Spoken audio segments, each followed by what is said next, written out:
Oh man, it meant a lot. It's something that the team votes on. So for the team to vote me as one of the permanent captains is a tremendous honor. It's something that everybody who plays here, that's obviously one of their goals coming in. What did it mean to see Eddie on that list as well, too? Oh man, it meant a lot. Eddie was one of the leaders of our team. For the team to recognize that, even though he didn't play the second half of the season, just shows how much he meant to the team. You talked about earlier in the year, one of the things you want to work on was your leadership. Does that kind of validate a little bit of how far you've come this year and just as a member, leader of this team? Yeah, I would say it will validate it a little bit, but the job's not finished. So even though I feel like I've made a great progression for myself as becoming a leader, I still feel like there's areas that I need to improve in to help this team out more. What are some of those areas? Just being more consistent, not having any down plays, hustling to the ball, better technique, being more consistent. So on the field stuff. Oh yeah.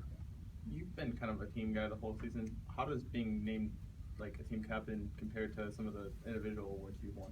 Oh man, that's one of the greatest things you can get at Alabama. Just being named a permanent team captain, get your footprint and your handprint etched down and put in stone is pretty amazing. When you were a new player, who did you look up to? Who kind of showed you the ropes?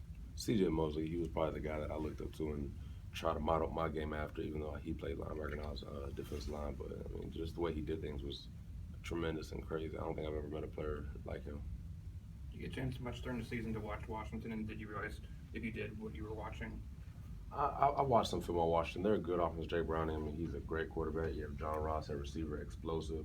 They like to run a lot of misdirection and trick plays. So things we got to be ready for, but we'll be ready and be prepared for it. They play a lot of games late at night. Did you just watch them because it was on TV on Saturday night? I watched a couple of games, but not too many.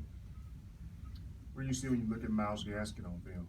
Miles? Miles Gaskin, the running back. Oh man, he's an effective running back. Really shifty. Offensive line opens up a great hole for him and he hits him hard. So it's going to be up to us to, really stunt the offensive line up front and try to play our block and play our technique.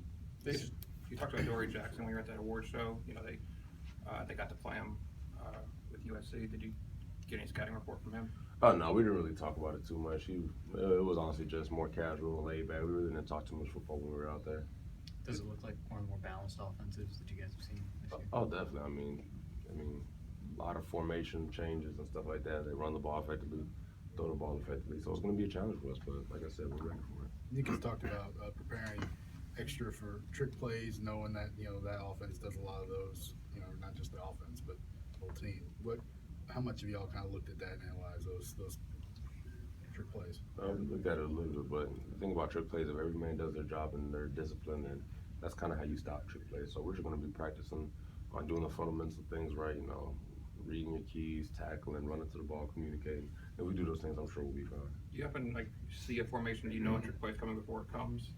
You could definitely see it. It's kind of harder for the defensive linemen, so it's kind of the thing that the linebackers and the defensive backs cue more than us. But a couple of times we can see the formation or we see the shift, we can call it out. But like I said, it's kind of harder for the defensive line to do that. What are some of your cues up there? When are you looking at the quarterback? You looking at like the way the offensive line steps? I'm kind of peripheral from the ball and just focusing all my attention on like I'm playing. So if I'm playing the tackle, when I'm looking at his outside knee and trying to get the best jump off the ball, if I'm inside, I'm looking at the guard. So it just kind of depends. If you guys can kind of snuff out trick plays, is there a level of satisfaction in doing that you guys couldn't really be outsmarted or they couldn't get you guys? I want to say we think about it like that. Whenever you can stop the offense for a no gain or a negative gain, that's when we get the most satisfaction of it, and creating turnovers and scoring on defense. So, it's always good when you can stop the play, whether it's a trick play or a regular play, I guess. Is there one that that someone got on you this year that kind of bothered you? Yeah, I think it was Western Kentucky when they got that flea flick and got like a freaking 60-yard pass. Pissed off about that. It's a good offense, though. Practiced it all week. You practiced that play? Yeah, we practiced going against that all week and then didn't execute. So that was kind of the one I remember. What's the earliest memory you ever have of Alabama when you were a kid? When I was a kid, I'll probably say 2009 when they won the national championship. I wasn't really big into college football growing up. I was more basketball, so really didn't start getting into college football until probably like my freshman year of high school. You're talking about Jake being effective, but just give us an evaluation and breakdown of just what you've seen so far from film. More athletic than he's given credit for. He'll extend plays. When you look at the film time after time, you see defensive backs and linebackers missing tackles, making plays, making throws on the run. So definitely more of an athlete that he gets credit for. He can throw the ball around, doesn't really choose one receiver more than the other. So he's definitely effective at spread and distributing well. So I mean, he's a great player. I mean, really great player. He probably should have been in New York for the Heisman. So it's gonna be fun. I'm excited for the opportunity to go against him. He's kind of struggled though at times, maybe when defense got a lot of pressure on him. Is that something that excites you guys? Oh, of course, as a defense lineman, we feel like we can get pressure on any team we play. But it's up to us to go out there and actually do it. So, we're excited. I love pressure on the quarterback.